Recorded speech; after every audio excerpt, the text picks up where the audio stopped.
So guys, you are with contents are here. We would like to study here, the poetry section from Flamingo textbook from Christian Bank. This one is prescribed by the government. So let's proceed. The first lesson is my mother at 66. The first question is, what is the kind of pain, यानी किस प्रकार का दर्द, what यानी क्या होता है, किस प्रकार का दर्द, एंड एक दैट द पोएटिस फील, माने पोएटिस जो है, जो कवित्री हैं, वो किस प्रकार का दर्द फील करती हैं।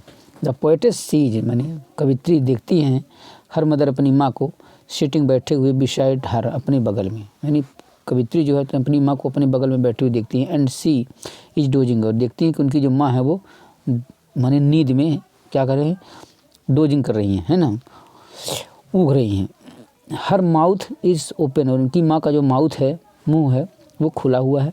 हर फेस, और उनका जो चेहरा है, इज पेल, बिल्कुल पीला पड़ा हुआ है।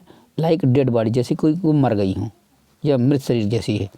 सी इज एजिंग, उनकी उम्र बढ़ रही है। दिस इज द पेन, और यही एक दर्द है। एंड एक डेट द पोएटिस फील, जिसको कि कवित्री अनुभव करती है। Question number second, why are the young trees, जो युवा पेड़ हैं वो क्यों डिस्क्राइब्ड, वर्णन किए गए हैं, एज स्प्रिंटिंग, में युवा पेड़ों को स्प्रिंटिंग यानी भागते हुए क्यों वर्णन किया गया है। The young trees are described as sprinting because, यानी युवा पेड़ों को स्प्रिंटिंग के रूप में वर्णन किया गया है क्योंकि they are full of strength, क्योंकि या नवजात के रूप में, क्योंकि वे पूरी ताकत से भरे हुए हैं। And they seems to be running, और वे ऐसा लगता है कि दौड़ रहे हैं। Because the poetess is driving, क्योंकि जो पोएटिस कवित्री हैं वो ड्राइव कर रही हैं। Why has the mother been compared to the late winter's moon, यानी माँ को लेट विंटर मून से क्यों कंपेयर किया गया है। सी वाज कंपेयर्ड, उन्हें कंपेयर किया गया to the late winter moon, यानी लेट विंटर मून से। बिकॉज, क्योंकि the late winter moon is calm, जो कि लेट विंटर मून होता है वो शांत होता है।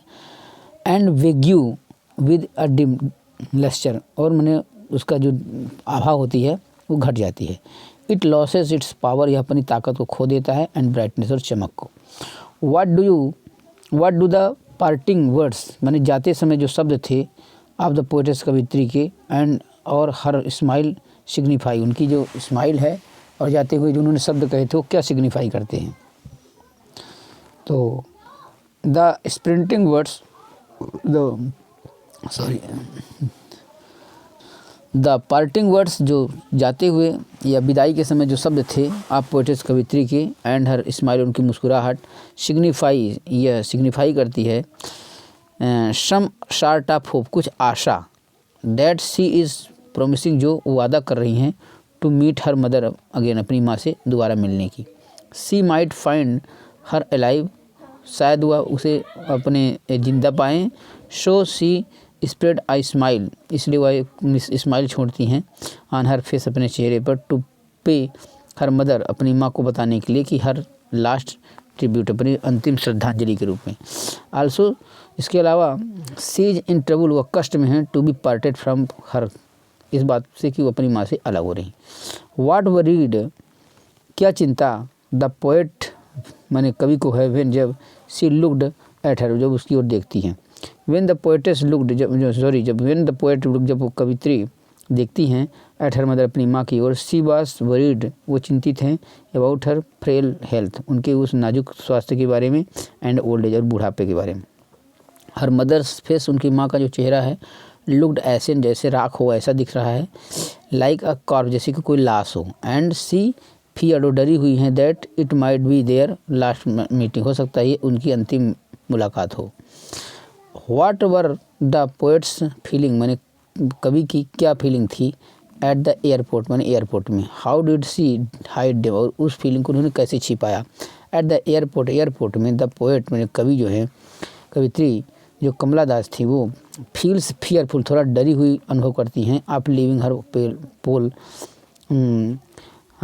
एजिंग, यहाँ पेल लिखा है, माने पीत वर्ण, एजिंग माने बूढ़ी माँ को जो कि एलोन अकेले एंड अनअटेंडेड जिनका कोई देखभाल नहीं किया जा रहा हो, ऐसी स्थिति में छोड़ते समय थोड़ा सा वो क्या है डरी हुई फील करती हैं। सी हाइड्स हर फीलिंग, वो अपनी फीलिंग को हाइड करती छिपाती हैं आप एंजाइटी चिंता से युक्त मैंने अपनी फीलिंग को छिपाती हैं by giving a long and cheerful smile, एक लंबी और प्रसन्न युक्त स्माइल दे करके टू हर मदर, अपनी माँ को, एज सी बिट्स हर एड्यूज, मैंने जहाँ पर वो मैंने उसको मैंने फिर मिलेंगे ऐसा मैंने वो कहती है। नेक्स्ट क्वेश्चन है an elementary school classroom in Islam से प्रश्न है व्हाट डज द पोएट, माने कवि क्या वांट चाहता है फॉर द चिल्ड्रन, बच्चों के लिए, ऑफ द इस्लाम माने इस्लाम के, या गंदी बस्ती के जो बच्चे उनके लिए कवि क्या चाहता है। How can their lives be made to change, उनकी ज़िंदगी कैसे बदल सकती है। They can change their lives, वे अपनी ज़िंदगी को बदल सकते हैं if they are sown green, फिर से उन्हें हरे फील्ड दिखाए जाएँ, एंड देयर वर्ड्स, और उनका संसार दिखाया जाए, and their world is made to run azure on gold sun, और उनका जो संसार है वो सुनहरे सूर्य जैसा हो। The dirty surroundings must be removed, जो डर्टी माने गंदा सराउंडिंग है चारों तरफ का उनका पर्यावरण है उसे हटाया जाना चाहिए। देन तभी वल्ली सिर्फ they will land a world, उस संसार में रह पाएंगे, फुल ऑफ प्रोग्रेस, और प्रगति कर पाएंगे, एंड प्रॉस्पेरिटी, समृद्धि प्राप्त करेंगे। Then there will be no social injustice, और तब वहाँ पर कोई सामाजिक इनजस्टिस अन्याय नहीं होगा। हाउ इज़ द एटमॉस्फियर, मैंने कैसे वातावरण inside elementary school classroom in a slum different from the outside, मैंने आउटसाइड वातावरण, बाहर के वातावरण से अंदर का वातावरण कैसे अलग। The world outside the slum around in the boundaries of nature whereas the atmosphere inside, क्या लिखा, द वर्ल्ड इज आउटसाइड मैंने बाहर साल का जो संसार है, द इस्लाम इस्लाम की, abounds in the boundaries of nature मैंने प्रकृति से भरा हुआ है, वेयर एज जहाँ इसके बावजूद द नेचर एटमॉस्फियर इनसाइड अंदर का जो वातावरण है, द एलिमेंट्री स्कूल क्लासरूम मैंने उस प्राथमिक विद्यालय का, इज डिप्लोरेबल थोड़ा सा दुखद है ना, या समस्या परक है। The atmosphere inside the classroom के अंदर का जो वातावरण है, is one of the morbidity and inactivity, मैंने वहाँ पर मैंने के प्रॉब्लम्स है। Keeping quiet. Question number first, why does the poet ask, मैंने कभी क्यों पूछता है आज हमसे टू कीप सिस्टर, शांत रहने के। द पोएट वांट्स, कभी चाहता है टू से स्टॉप आवर वर्ल्डली एक्टिविटीज़, कि हम अपने सांसारिक क्रियाकलापों को बंद कर दें फॉर ए फ्यू मोमेंट, कुछ समय के लिए, and do some quiet introspection, और कुछ शांतिपूर्ण कार्य करें। इट हेल्प्स अस अंडरस्टैंड, यह हमें समझने में मदद करेगा आवर सेल्फ, अपने खुद की। इट रिफ्रेशेज, यह हमें तरोताज़ा कर देगा या तरोताज़ा कर देता है। Us to do our work in the better way, जिससे माने किसी अन्य कार्य को माने और अच्छी तरीके से कर सके। फिर क्वेश्चन नंबर सेकंड है, what symbol from nature does the poet invoke, माने प्रकृति से कौन सा सिंबल जो है संकेत है माने इन्वोक करते हैं कवि। टू से दैट, यह कह करके कि there can be life under apparent stillness, माने शांति में भी ज़िंदगी है। The poet uses a symbol of earth, कवि जो है तो अर्थ का माने संकेत लेते हैं या अर्थ को एक सिंबल के रूप में मानते हैं। ही से जो कहते हैं दैट की इन विंटर, शीत ऋतु में, the earth seems to be dead, पृथ्वी जो को मरी हुई प्रतीत होती है। बट लेकिन लेटर इन स्प्रिंग, लेकिन बाद में वर्षा माने स्प्रिंग में, बसंत में, it seems that a life, वे जीवित प्रतीत होती है। दस इस तरह से द पोएट प्रूव्स, कवि सिद्ध कर देते हैं दैट की there is life in stillness, शांति में भी ज़िंदगी है।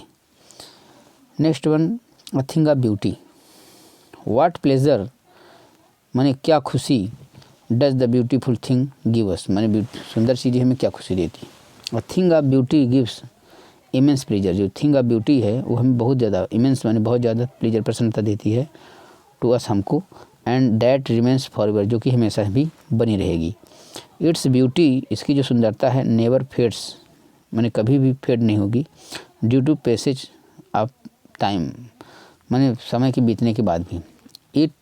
इट्स लवलीनेस, इसकी सुंदरता जो है, इंक्रीजेज, बढ़ती रहेगी, एवरी मोमेंट, हर क्षण।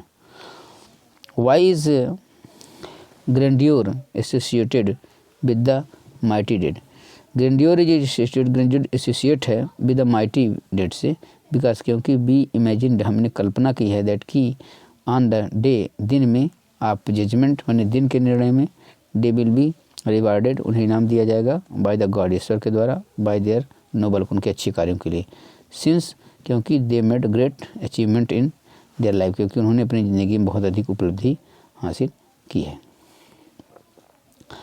वाट image does the poet use, क्या इमेज कवि यूज करता है, to describe beautiful bounty of earth, पृथ्वी की सुंदरता को डिस्क्राइब करने के लिए। द पोएट हैज़ यूज, कवि ने यूज किया है, the eternal fountain of immortal drink, माने कवि ने the eternal fountain of immortal drink का यूज किया है।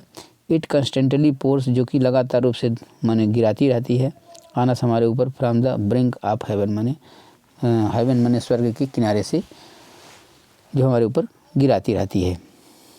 What makes human being love, मनुष्य को क्या चीज़ माने प्रेम कर, व्हाट मेक्स ह्यूमन बीइंग, माने कौन सी चीज़ मनुष्य को love life in spite of trouble and suffering, माने कष्ट और के दौरान भी, माने ज़िंदगी को प्रेम करने के लिए प्रेरित करती है, ऐसी कौन सी चीज़ है। देयर इज ओनली ब्यूटी, सिर्फ सुंदरता है, आप दैट पृथ्वी की, दैट बाइंड्स, जो बांधी रहती है, द ह्यूमन बीइंग, मनुष्य को, इन स्पाइट ऑफ सफरिंग, माने कष्ट के बावजूद भी।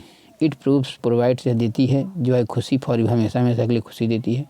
इट इज़ ट्रू ऑल्सो, यह भी सत्य है कि, इन शॉर्ट, संक्षेप में, द पोएट से, कभी कहता है कि, true is beauty and beauty is truth, truth is beauty, माने सत्य ही सुंदरता है और सुंदरता ही सत्य है।